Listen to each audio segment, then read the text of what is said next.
Legend Title War here, and today we've got a Rate Your Doomstack video, which I guess you could also call it a Rate My Weird Stack, because that's what he put in the title of the email.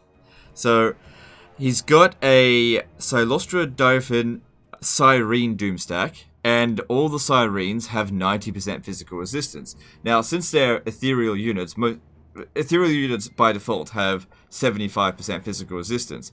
But the difference between 75 and 90 physical resistance, like it might only seem like it's 15% extra, but they actually take less than half the amount of damage at 90% than at 75. Because every percentage point is always worth more than the one that came before it, and 90% is the limit. Now, if there's no magic attacks in the enemy army, then that's really good. And based on what you're going up against here, probably not seeing much magic attack, apart from the Fire Wizard. They're not very good with the Burning Head though, so we should be okay. He's got 2 of them. Yeah, as long as we kind of avoid getting Burning Head in a big blob, we should see good results out of this. I think it's got too many heroes. There's probably a reason for it, but I'm not sure what it is. We'll have to fight the battle and then have a look. So in this battle here, what I want to do is just throw the Syreens into the battle and just see how they do, and just keep everyone back. See if they can win the entire battle on their own. Because I always thought Syreens were good. They're basically just Cairn Wraiths. But the problem is that the Vampire Coast have access to Necrofex Colossus. And that was just always the unit that I went for and just skipped everything else, because you can get them really early.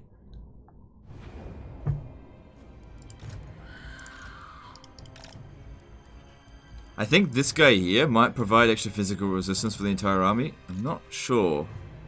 See, so this guy, he's got 5% physical. Somebody's providing the entire army with 5% physical. And maybe he's leveled up Silostra to be able to give extra resistance. I'm not sure, because I just never looked into that stuff.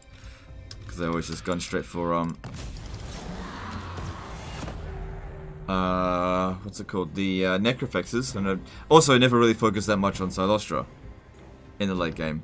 Alright, and this isn't the late game either. You could get this army fairly early. So yeah, I'm just going to charge in there. I'm just going to see what the Syreens can do. So I guess if this works, it's a melee infantry sort of mid-game Doomstack. But yeah, if you're going to go up against the High Elves, this is probably a bad idea, because they've got a lot of units that have magic attack, and that would just delete your units.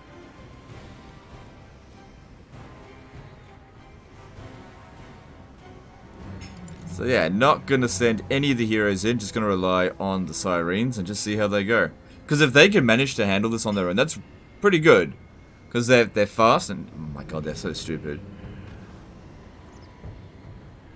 Where'd that fireball? That was... what the f... that was a pretty good fireball. Maybe what I should do actually is bring in the Vampire Wizards and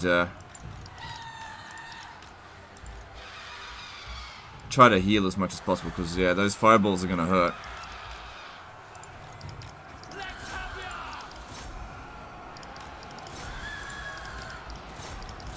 Well, so far it looks like they're barely taking any damage.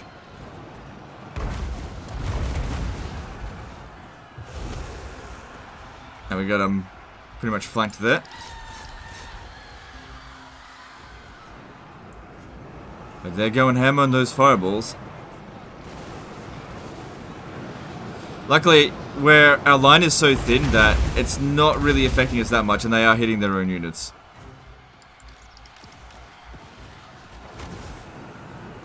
Oh, that's what you want to avoid. God damn.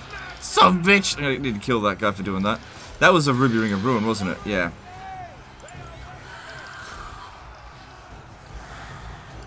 Like I said, you gotta watch out for magic. Oh my god, they're going crazy with the fireballs.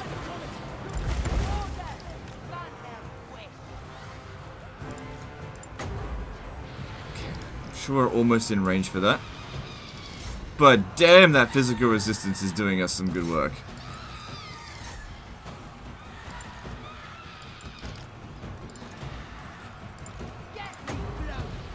Okay, here we go. And the great thing about Syreens is because they've got low health, is that they're really easy to bring back to full health. But they still have 75% regen cap. So after they've lost 75% of their health and you regenerate that, they can't regenerate anymore. That's the case with every unit in the game, and you can't change it. The only way to increase their amount that they can regen is increase their health. So that only works for heroes. You can't increase the health of an infantry unit.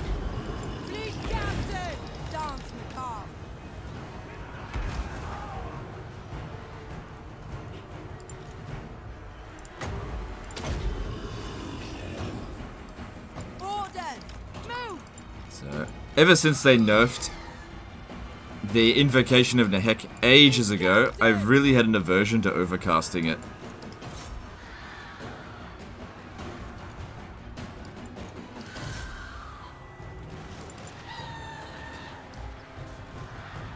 I mean, the only ones that really took any serious damage are probably fighting like high damage units that are just, even with 90% physical resistance, they're still inflicting like 100 damage per hit.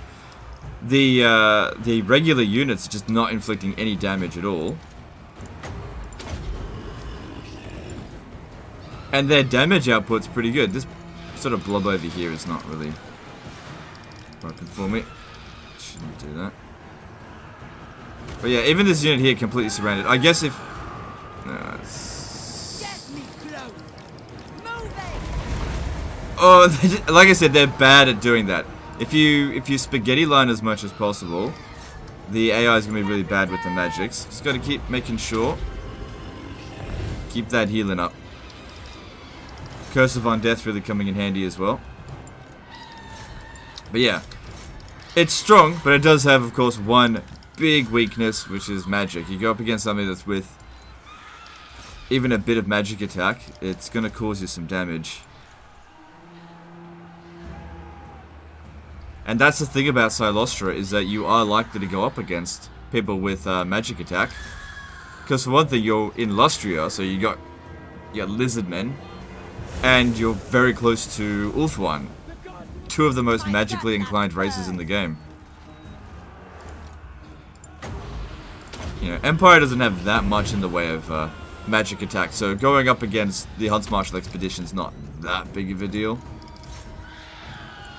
So I guess you could build this army if you're going to go up against the Hunts Martial Expedition, and only them, but I'd be careful about going up against Lizardmen and High Elves. Even Dark Elves, for that matter, should be careful about.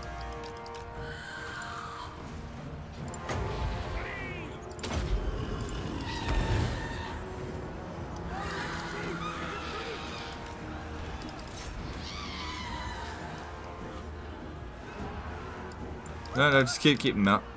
I really don't think you should have this many wizards in one army as the Vampire Coast, because it's quite difficult to increase your capacity for them. They should be spread out across your other armies.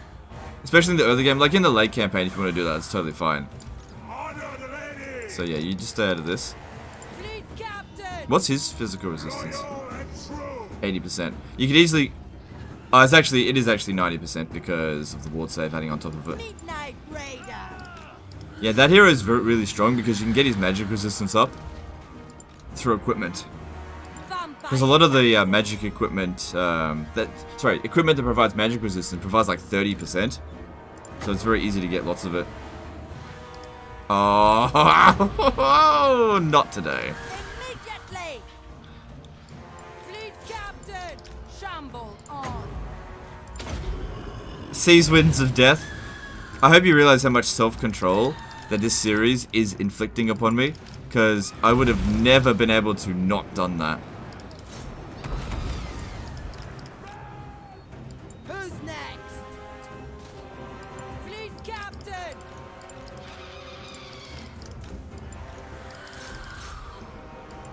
Yeah, prior to doing this. Just maybe get them to take that out. Go!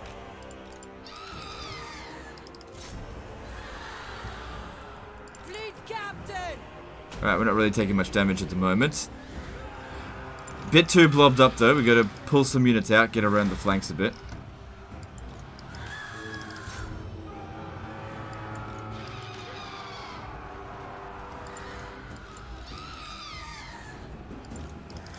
But yeah, if you had an all physical attack army and you went up against this, would be a nightmare to deal with. And the thing is, the auto resolver said that we didn't stand much of a chance because it doesn't really take one resistance, like one extreme resistance, that much into consideration, even if you actually are going up against something that can't deal with it.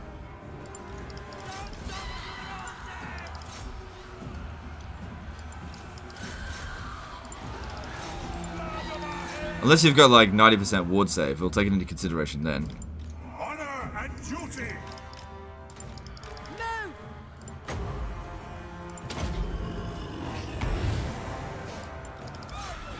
Oh man, a wind of death right through there'd be awesome. It'd certainly speed things up.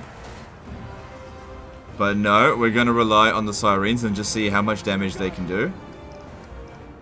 Because we're not in a desperate need to do it. Like in some battles, the situation they send in are so difficult. I have no choice but in order to win, but to use every tool at my disposal, even if it's not necessarily the role of that Doomstack. But this one here was a fairly easy one. Get me close! Dance macabre! Fleet captain! Like I took one look at this army, I was like, well, it's definitely not a disaster battle. My cutlass burns! Get going!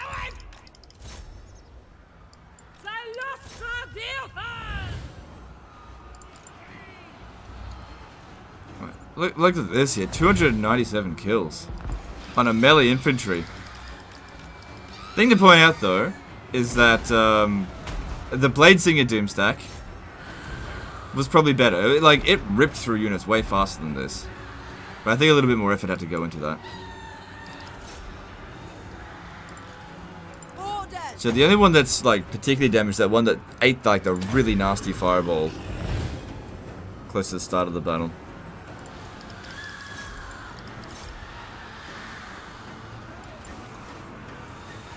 And who said melee infantry wasn't viable? You just have to get special melee infantry. Okay, so yeah, that's actually magic attack. That's got to go. Who's next?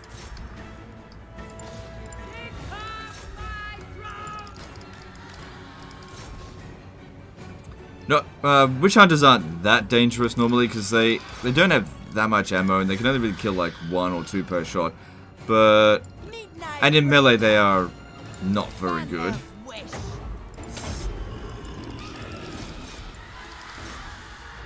And also, I guess with this, an advantage over the Bladesingers is that at least we can revive these from the dead, where Bladesingers definitely could heal them, but just couldn't revive them once they were actually a dead unit.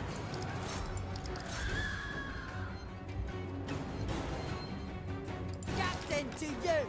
Fleet captain!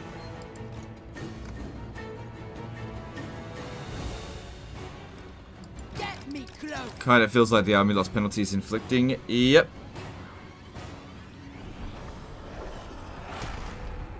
Now, I want to see how we got it to 90% physical resistance.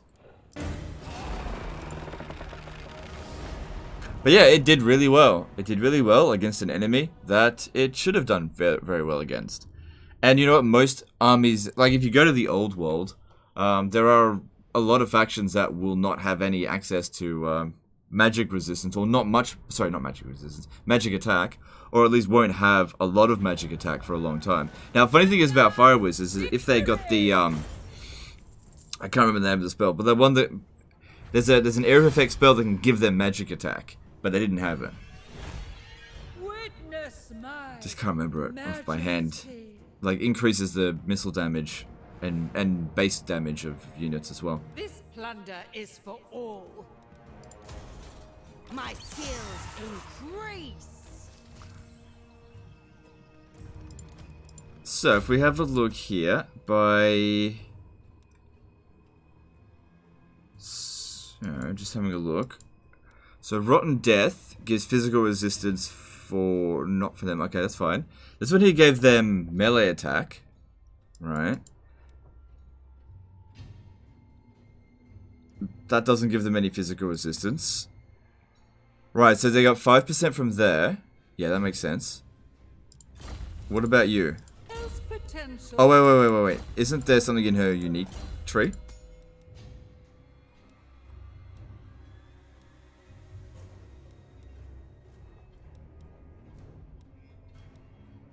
There it is.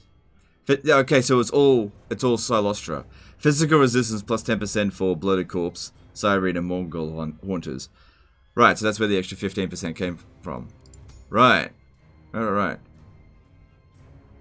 Well, okay, in terms of rating this is a mid-game Doomstack. Like, a lot of magic attacks will start coming in the late game. So, if you want to get this early, it's pretty good to do this, I think. The only thing is that you can so easily get Necrofex Colossus early, which you didn't go for yet. Close to it. And they are the late game Doomstack, so you can totally skip this. But I guess if you're looking for a bit of variety, I'm going to give this like 8 out of 10, because it is very good. And I guess you could use it in the late game, as long as you just really avoid armies with magic attack. Because that physical resistance is bloody insane. Once you get to the resistance cap, it's still take damage, but it's not very much. Like 75%, units will do okay against. Like, not great, but they'll still inflict some damage. But once you get to like another 10% or 15% on top of that, then that unit becomes basically immune to that kind of damage. So yeah, I can give it 8 out of 10. Anyway, let me know what you think in the comments below about this stack. I think it's pretty good. It wasn't too boring to use. I think there's too many heroes in the army. That's for sure. I think the vampire heroes can stay. I'd probably get rid of the Death Wizard and the... Oh no, how about you keep the one vampire and one fleet captain, because fleet magic's pretty good, and put them in a different army, or just get rid of that one entirely. I don't like death magic. Anyway, that's the end of this one. Here, guys, let me know in the comments below what you think of this Doomstack, and whether you agree or disagree with how I've rated it. Anyway, that's the end of this one. Appreciate you guys, and I'll see you next time, fuckers. Bye.